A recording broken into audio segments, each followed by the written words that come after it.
ntini be sorry to say dwetan homa ye be koso aka because ade abako a ha nkrofo e ma nkrofo BP emwa nkrofo ma wo ma dwi ntimi nsiso obi pon a adwuma se be ye obekofie no na ato na dwendwen obi afa ho ade pema obi afa ho ade aye nsadweam obu no man ka weekends na was otena fie but weekends won to me ntena fie because I hwe ya na ye confrontation bi aba na egu nanim ase ehe na mekeka ko meka ye rent baby onipa edi ne ti beto baby anipa edi ne ti beto sa wo hwe sociology be kira wo say abrabo edi ye bedie die ti beto ehu hia papa enti se nipa nya de odi ne ti beto de obedi ne de obesa sa nipa ne fa ne sa ne ho kire no na de ya ne sa wo ye adwuma obi anim si etua wo ka nanso waka tua ntimi high decent place of accommodation emma for your security for your health wo ye adwuma ye tua wo ka all right but so wo di a kire say baby a also nipa desani di ne ti to da na ona ho bambodi mu ena metena wo mmobra atade akora wo nhye bi mpaboa akora wo nhye bi oye adwuma na bosome so na wo gisika na de akoma wo fie wura omanya yetimu a asase to ye ditire ena eto so betimi ato asase no aka say ene me ameya me de no ye ditire is lack because obi me wofa akoto asase won kran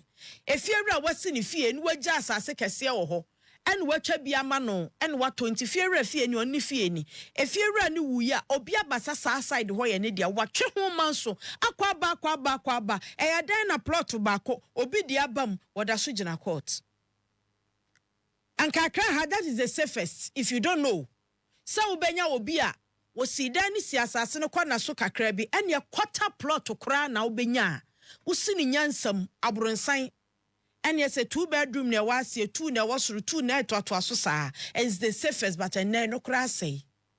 And to so kita sika kra pesa wusu dan no edin. Afei dia opebia han say. Ebia matukwan bankran, matukwan mi wokumasi, matukwan watakrade, matukwan mi kosunyane, matukwan watamale mencha wo ha. Enti no menye japadia bi property bi landed. Mepe baby a metena britia bi mu, mepe baby a metena me ko pension me ko fie me nani mechi mahabio. Ana me nani mani mahabio. Enti ni mepe bibi a animu ya baby a medi miti beto. Ano so ho asem ka no. Abe prekesene. Ya Australia wa Ghana you from rent control and people think they are not working. They are there, they are working. Rent control for a year juma pa. But you see, sa wo kwabra wo na sa wo so mpafia. Ohu na aniwu.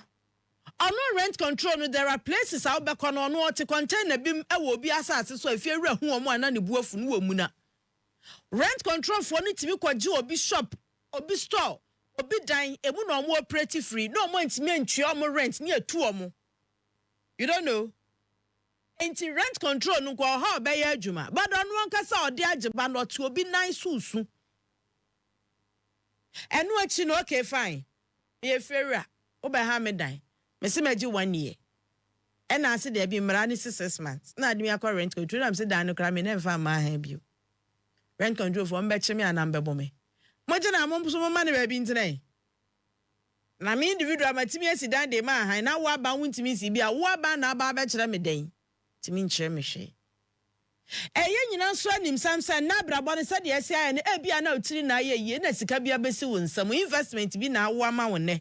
E na ukita sika nka dan na wutimi na betimi atua 5 years. Na nka wato wadwemu na nka wo babra no kwa unim say for the next 5 years you are not going to pay any rent. Inti nka wutua na nka wo ato. Elsewhere, wo ya ne sa na chese fie no kra wo to. Be ya ga na ha ne sa na enu nti ato de bia. Emra na wo ho say rent control for e wo so mo make sure say etua 6 months no. Ye tua 1 year na ya na boa yen because your system no ye ni mwabia ho housing system bia ho beka say okay e kire so amekwa aban dan nim ana e kire so na nka me housing banker metimi akwa loan bi di atete me ho bibi sa ni ho so we ni business papa bi o salary mfa bank papa bi mu a o salary ni mu odu a edu mpempe so a wo kwa han dan a chale oje salary et say be a 2,500 a month Oji salary at 3,000 a month, 4,000 a month. Now kwa bank so kwa pay loan na. When ya bro so na 250 Ghana cedis. Ya no crowd bank na the wako highest rate on betimi di amount. When ya bro so be a 250, a bro so na 300 million. Now the way make us say so yo bia. Woko pep tokrom baby kura mfutrom baby na atena na sa ukita mamienu miensa e na anu omokwa akwatena ho no mo a mo be kwa akwatena ho no mo no edan a mo be han mo ntwi akura bosome no be se 300 million na bosome ye bete wo sen e bia wo mamiensa wo manan wo de mienu mpo enti wo be hia 2 bedroom apartment ahe na obetua chale to da bia na ekuro mu tena no na ayeden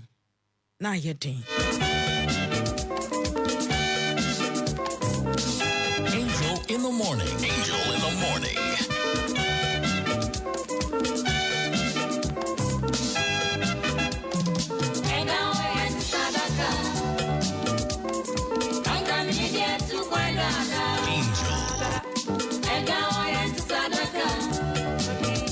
The amanyum way ho asam kana kwa bibi ne se ade abakwa ya mampani enra one samtwofo hia wo bo rent so ye betie ne nsam a wo kan ye fa ye rent a yesu hu no ye guso a ye kasa no enye sesa bi ye kasa gu kwa ye nsam no kɔ baabi edu baabi enti egusu nso a yetu wa na mo wa enim se emwo papa be firi maba wakasa afan be kwa kotie na eso de commentary ato ho na ade abakwa ha adwen so ne se emsa was rent control for no so obi si dan na oye na adwen so odi even veranda krabe ma renter I was say money training ebi mistaken ne tenant for ne ba wakwa han dan no efiewura no hu tisa ne ba ene na ma dan ho tisa adaka ba no ututu sekro obi sapesta yusu atade a obehye otumi fro no otufo obi a wakwa akọ han wo dan yes yetimi tena fie bo abusua yetimi tena fie ne ekama but with make say ye the mutual respect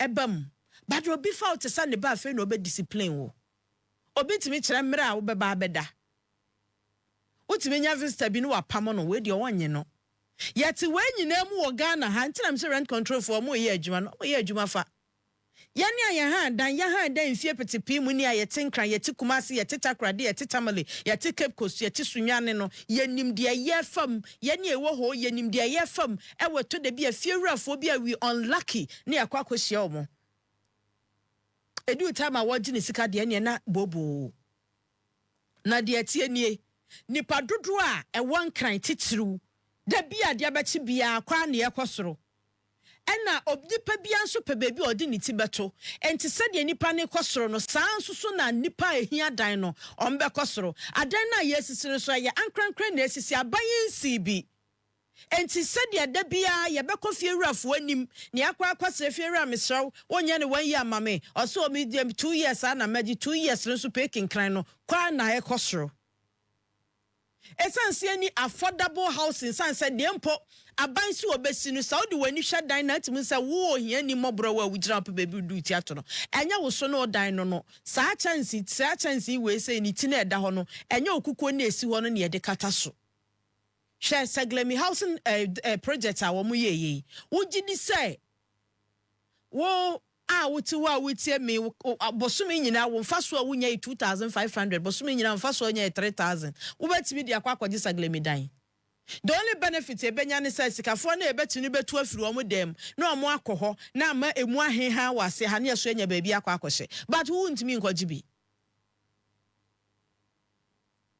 enti ama Accra rent boya den Accra rent ne boya den so unsu obi te enkran elbo bra oh nipa smesi o say di okona nimpa eya tupupu a obi di ebetimi abasa wodi ni sika nyina atua rent anya se nko onye sika anya se wo mo obra na ontimi sifie ni bi no odi ni sika nyina atua rent ene amema pricing bi sa opesa wo han dan won kran a we no me pesa wo de bua wo ho wodi wani bu obu o ha no afra wo sa me peda wa kran to hwe a single room nya mikita ahia na menya sa opeda no ba bi ti se Madina Kaswa mpesa wo hwa abusua ne saa area na densely populated saa area na say wa bie uro interlands na emu bie but edin eda so no ase honom nya wone a wo mo ya premanfo nete je se uro mu ansa na behunu a honom no eye Madina Kaswa no se wo per single room shared toilet and bath in shemu onya wonko awodea you need up from 300 Ghana cedis to 600 Ghana cedis. Enu ya Madina me pacha wo fie na wasidi asi kwafo so ofiri bi ase no a ka ewura mu ana ebi ba betena ko wo pie bia na fe nkaka ya abomu no nye no ho asem na ye ka wo dan na wasidi ti se nkura dan na ofiri anu awura onu aduan wo kachia na ejina bedroom no enye ho asem na ye ka dan a we had people in mind. Yes, yes, say the apartment. What's some near car? And no, na single room na wo pa. And no, dear baby crown, bet me at your best 1,500 for the single room. But her baby to Sakaswa and Madina, who bet me at you 300 to 600. So share baby to Spintex any achimota single room. I was Spintex, who bet you 1,500 to 2,500 a single room. Tiabrano no na one forward dine. E wo bula mi abafro bo bi ka akura ntimi ma fa ubas no we de mi ntimi fa mfro no wan fa sa price na kwa nkototo ho tie me e bia na wo hye net squatters e chi wa baabi amena nso tokura ye ntimi nkofie bia na wo hye new botia no abotan bi mu nso kura yira ma odan ne konkon ho hwe ye na wan fa prices ya wo to hospitals ni achimota na ntoto dan no enya pe a 2-bedroom ampa ane a single room ampa but men fan toto ho sanso obi fie obetimi afiri fie akodu adwumom ne nan kan futuro from the fie hwa betika akwa mu ne ka mo atachem to ohoro ne ka 1 month na enye efi emfa toto wo fie no ho ye kuru ni anim ni amanabom 1 bedroom I was Spenters any achimota obetimi atua from 1,500 to 2,500 2-bedroom apartment ewe East Legon anase airport residential area ho baby. Ubetua 5,000 Ghana cedis to 12,000 Ghana cedis a month. Bosome. Omo ha da ho no bi abosome bia 5,000 Ghana cedis enutua. Ebitua as high as 12,000 Ghana cedis. Na surprises are make an 170. Bro no a wote so no fa 2-bedroom no price and to 2 way ho. San say ni nyina anyepe bro no bi o kra say ECG fo no mo wa asem da bia mo light edum enu ntimi fa price we bi momo na urban migration said the amount for to free omun kra ase ekokro kese mu no e kan ho na fuel surprises wa ma na de bia na ekosoro no san so obi aba krom oba so abenya baby duty ato eyese obi bewura real estate development ni mu na so obi ba bewura mu a atwamene bo a wode ba any the type of houses are yes no yesi as ye the expatriates they do not have you the Ghanaian ordinary Ghanaian in mind and say if you bo ho a edi bo no uwura mu na hwe niam ye de even a big cry interior decoration ya any pop ya chandeliers ya de ahyehye fie ho no ya kasa 12,000 wonye achinye especially furnished apartments no wo hwe furniture wo mu de asiesie ma wonye achinye. And the question is, so they do not have you in mind. And you want to know musi omo dan. Ntu be koso awon twetwede. And na afin so said a dan sie boa ya den. Koso bu asabra because obi ya construction or the house first apartment for rent abo anim ogusu a wo ya won adwuma. Enti no kokobisa no hweka wo ba a surprise no de be ma wo. Tetefie no wo ha de gusu e de ma han de. But your current one so a ye gusu bo nneka no. Enti e ho price and ye de be ma wo. Ama families ade bosome so na maame no eje ne salary papa ne je ne salary no makabo mu a no machem tu no ma de farmer fie wura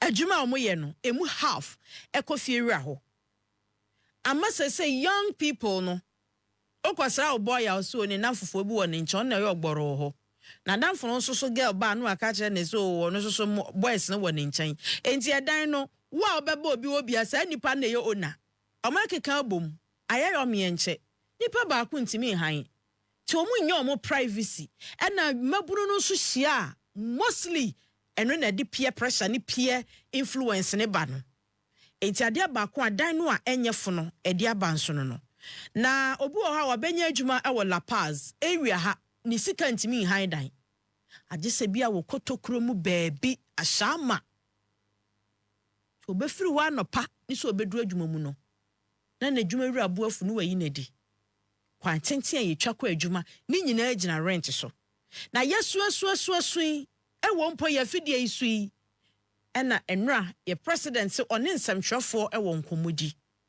samtwoni bi ko bisa no efa ye rent issues ho na mayentie president na dwempo e wo ye yadan a ye han ni sikatua ene emu atete ho. The biggest expenditure in any Ghanaian's budget is rent. And even though we have laws, enforcing them has been difficult. The rent law says that a landlord cannot charge more than 6 months. But the problem in enforcing the law is the connivance of the tenant and the landlord.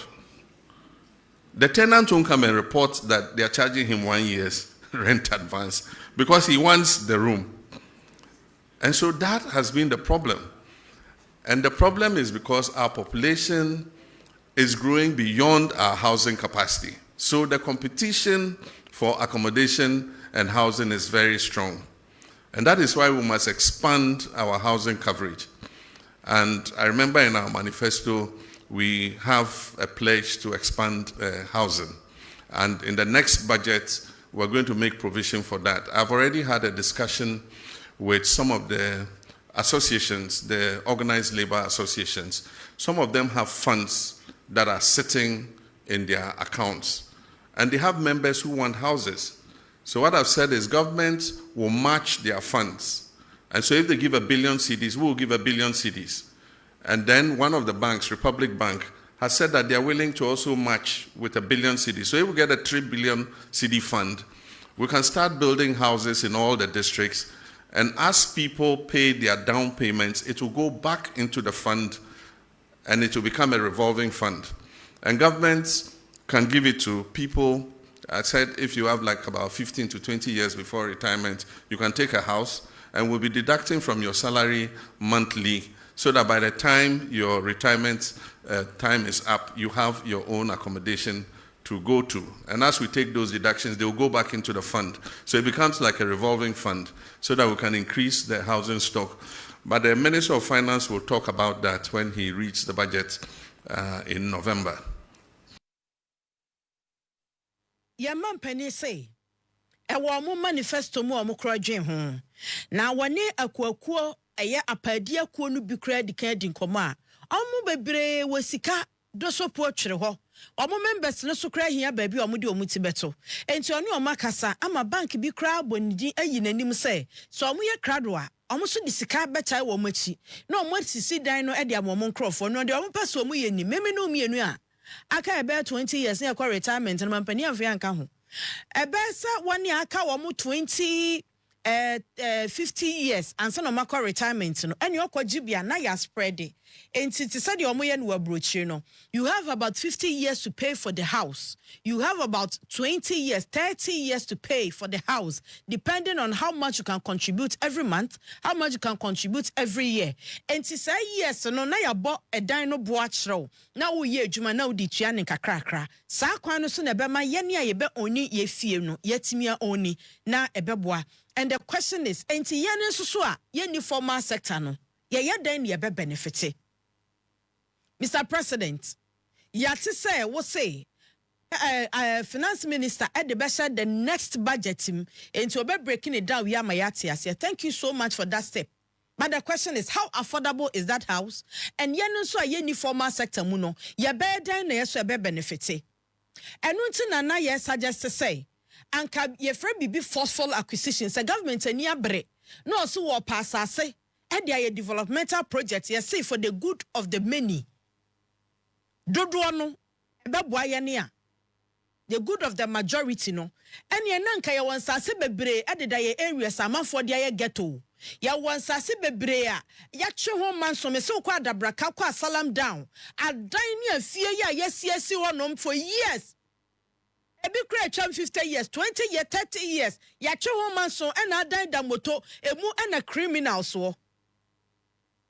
Yawo abusuafie bebre ayesi no ewo ka kwa ho yesiasi prime areas a se okwa huna abusua na no mo kasa wo system bi to say ye ne mo bekasa mo fie na esi wono mo no 10 bedroom house ye ba beje ye be ma o ebia 15 bedroom house ewo down ene de to aso efiri soro no kwa na ne aban besi ne skyscraper kra no a de aka nyina ya aban dia.